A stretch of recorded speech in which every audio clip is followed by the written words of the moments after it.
Perigo na pista, buraco na Asa Norte coloca em risco motoristas e pedestres que passam pelo local. Material escolar, dicas para facilitar as compras e até economizar. E ainda aqui no estúdio, uma entrevista sobre como conquistar o corpo desejado de forma saudável. Olá, eu sou Rodrigo Orengo e começa agora o Band Cidade, primeira edição.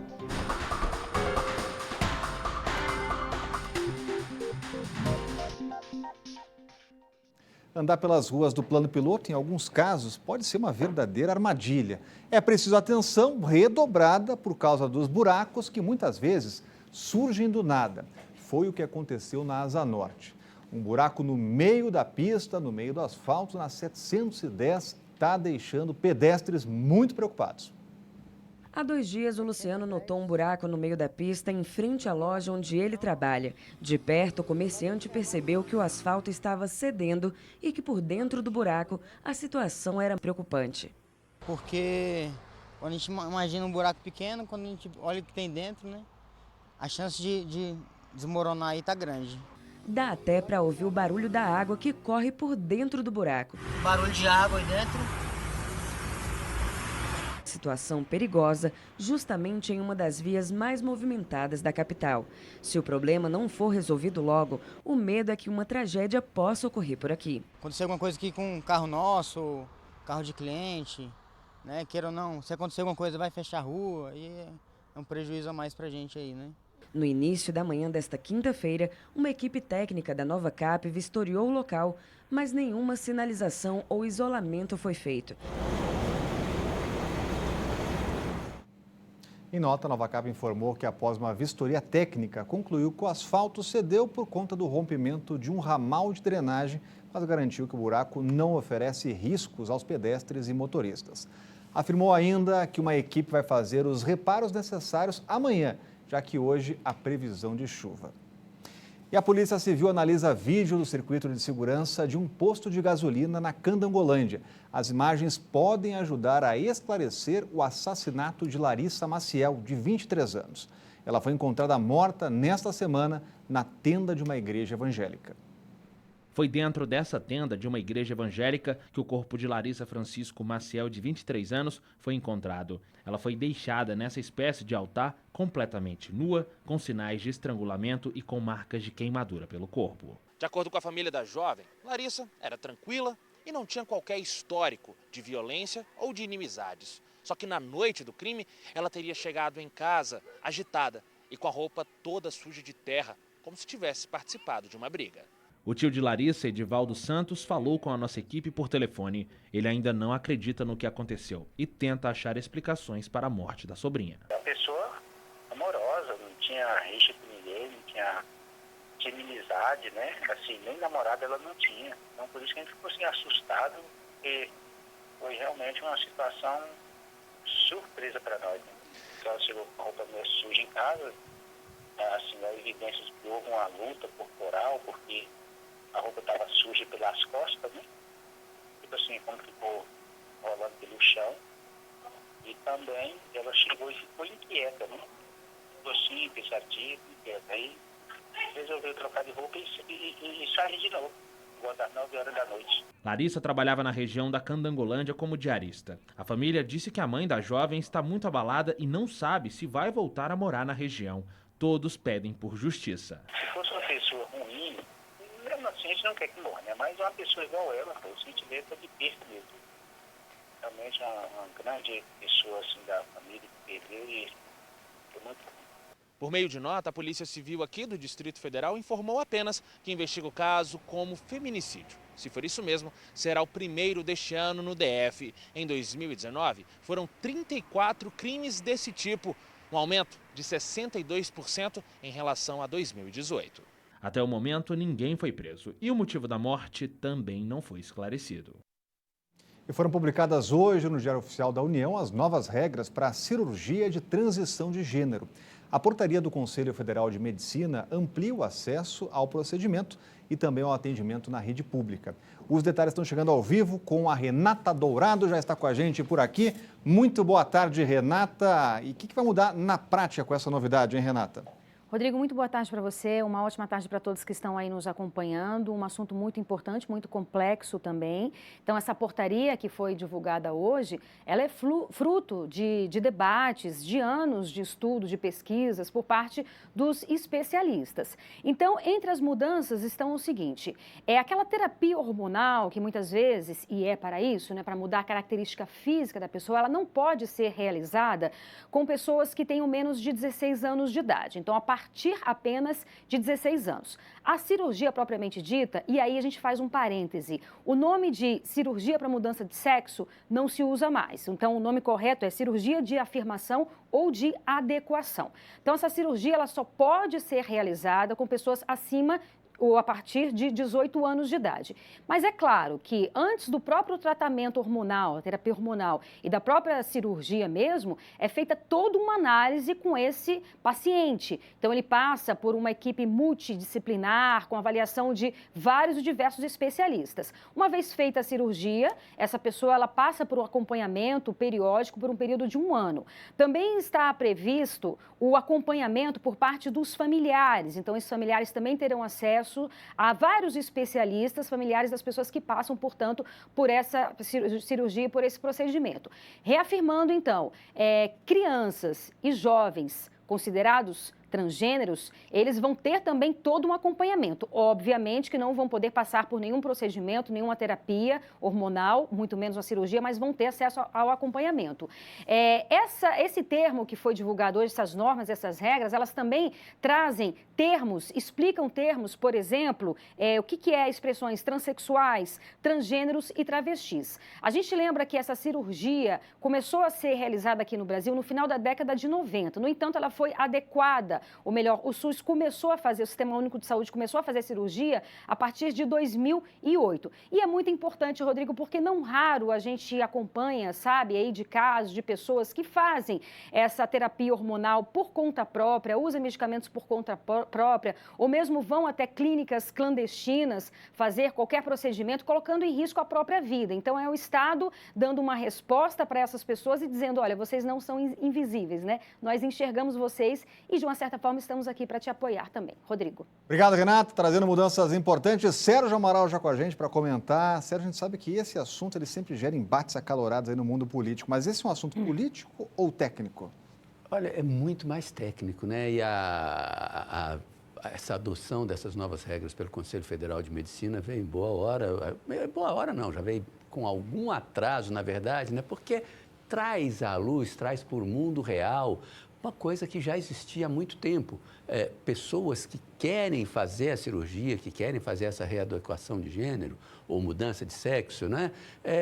Isso já existe há muito tempo, isso é feito, só que muitas vezes assombra, muitas vezes com a pessoa que não é tão especialista no assunto, isso gera problema, gera perigo, risco para a vida das pessoas. Então, o Estado adotando uma política pública para atender os cidadãos, para evitar problemas para esses cidadãos que querem se submeter ao tratamento e até à cirurgia. É claro que vai ter gente que vai reclamar que isso não é questão de Estado, mas é sim, o Estado tem que zelar pelos seus cidadãos. A Polícia Federal prendeu nesta manhã o ex-senador Luiz Otávio Campos, do Pará. Ele foi alvo de uma investigação sobre suspeita de Caixa 2 na campanha de 2014 do atual governador do estado, Hélder Barbalho. Hélder não é alvo de mandados da operação. Campos, que foi senador pelo MDB entre 1998 e 2006, é suspeito de intermediar um repasse não contabilizado de R$1,5 milhão da Odebrecht para a campanha de Hélder. Ao todo, estão sendo cumpridos ainda 6 mandados de busca e apreensão em Tocantins, Belém e até aqui no Distrito Federal. Essa operação é um desdobramento das investigações da Lava Jato. E a seguir, saiba como conquistar o corpo dos sonhos de uma forma saudável. O Band Cidade está voltando daqui a pouco.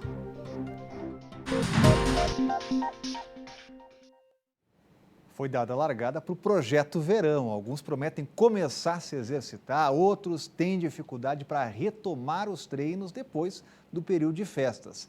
Aí, com a chegada do verão, muitas pessoas correm contra o tempo para recuperar a forma. E a fórmula é sempre a mesma: exercícios e alimentação saudável. As festas de fim de ano passaram, mas o resultado dos exageros das comidas e aquela preguiça de manter o exercício físico em dia está ali. Falha um pouco os treinos, né? Dá uma relaxada. Só que depois de pisar na jaca, vem aquela velha e conhecida meta de ano novo, a dobradinha: dieta e atividade física. O Lauro já começou literalmente a correr atrás do objetivo traçado para 2020. No Parque da Cidade, ele se prepara para correr a primeira maratona. Serão 42 quilômetros. A gente precisa de se concentrar completamente no objetivo, né? Então é os treinos regulares, né? A permanência nos treinos, a alimentação 100% com acompanhamento nutricional, né? E, se Deus quiser, a gente vai alcançar o objetivo. Já para o Paulo Henrique, o desafio é seguir o planejamento alimentar e físico ao longo deste ano. Para isso, conta com a ajuda da rotina de uma academia. Já venho numa dieta há uns anos, né, um acompanhamento. Esse ano a previsão é aperfeiçoar, né, dinamizar esse negócio aí, né, otimizar, né, a dieta. Em algum momento você tem que começar, mas o mais importante é manter, né, adquirir o hábito de manter o treino, né. Só que para encarar bem todos esses objetivos traçados, não basta vontade. Tem que também contar com orientação profissional para não ter problema no meio do caminho. Não é legal correr riscos de, se ele tiver algum problema articular ou se ele não tiver também, todos eles vão correr risco, principalmente de doenças, principalmente algum problema metabólico que ele tiver. Ele vai ter os riscos deles de machuquei agora e aí, não viaja mais ou viaja machucado. Mas falando de estética no geral, todo mundo consegue resultado. Isso é fácil. Depende só da determinação da pessoa, tá? Agora, esse lance de segurança, riscos, precisão, com acompanhamento só que ele vai conseguir.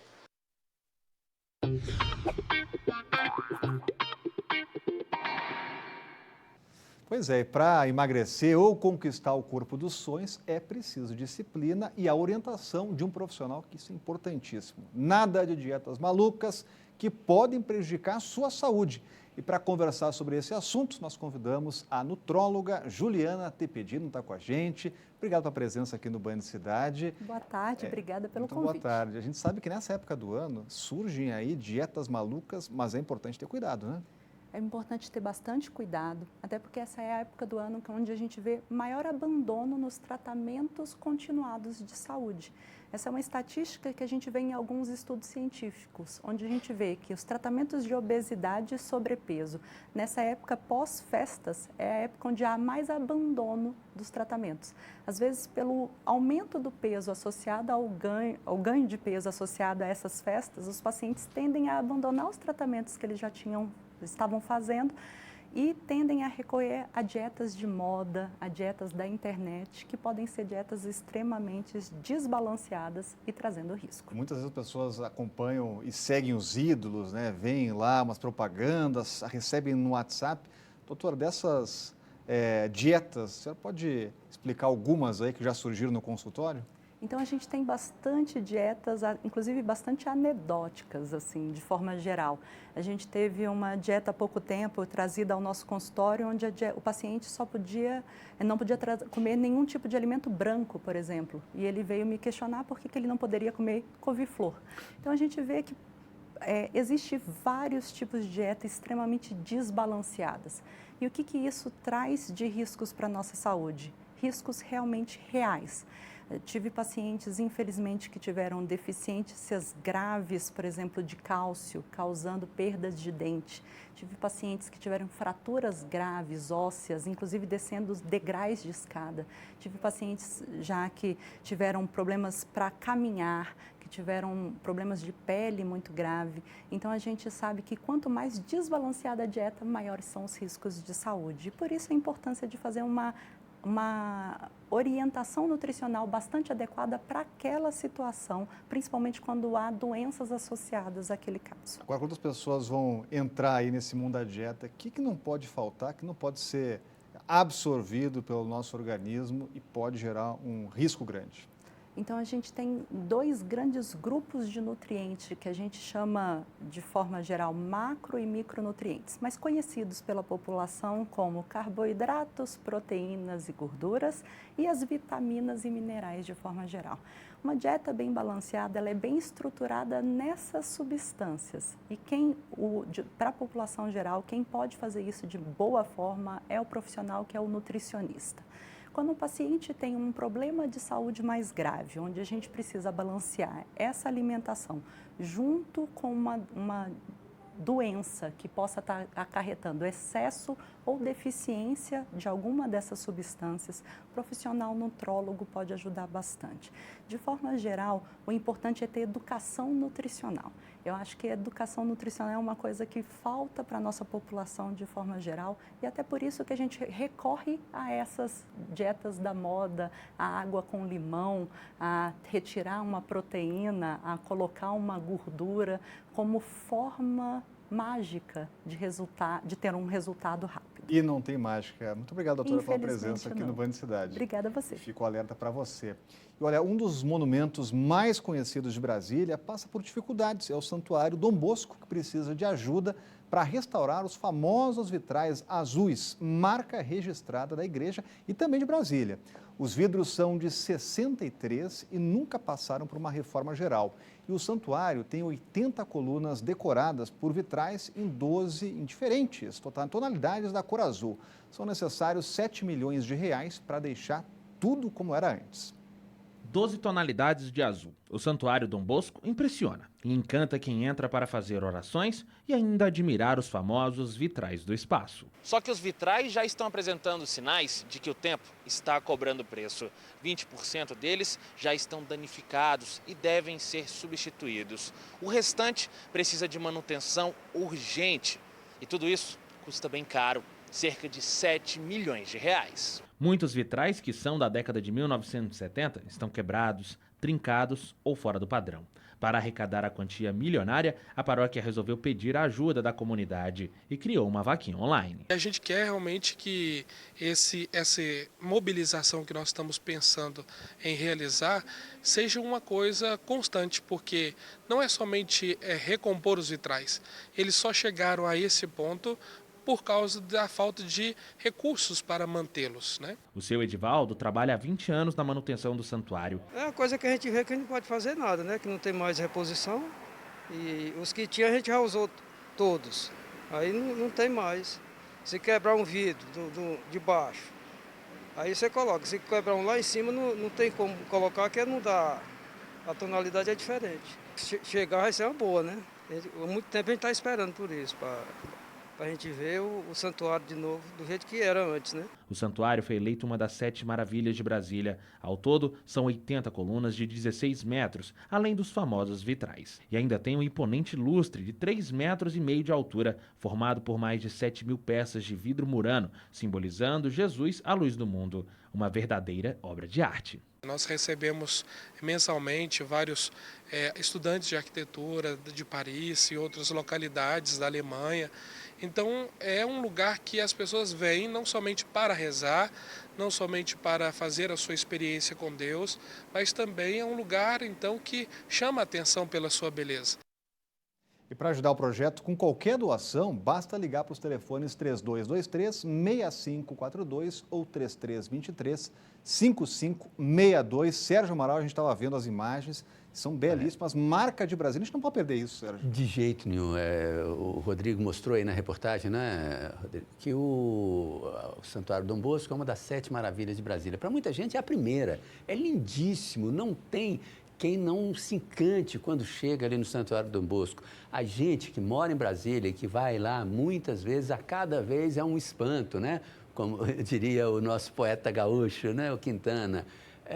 A cada vez que se olha o santuário é um espanto, porque ele é muito bonito. Então, a gente podia deixar aqui algumas até ideias. A gente tem várias cidades do Brasil, empresas que adotam praças, adotam algum monumento qualquer.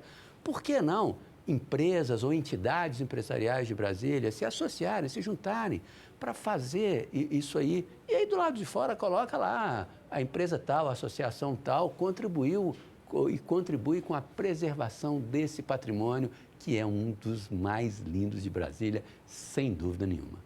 Olha, o Band Cidade faz mais um breve intervalo, a gente volta daqui a pouco, então não saia daí.